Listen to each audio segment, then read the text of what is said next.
नमामि दुर्गा ब्रह्म ब्रह्म प्रकृति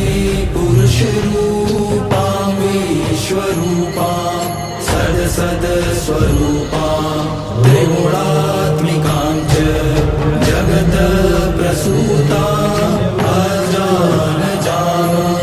आनन्द अनानन्द विज्ञान विज्ञान पञ्चीय पञ्चीकृत पञ्चभूतां जगत स्वरूपां वेद वेद विद्या विद्यारूपां नमामि ऊर्ध्व अधः तिर्यक् सर्व्या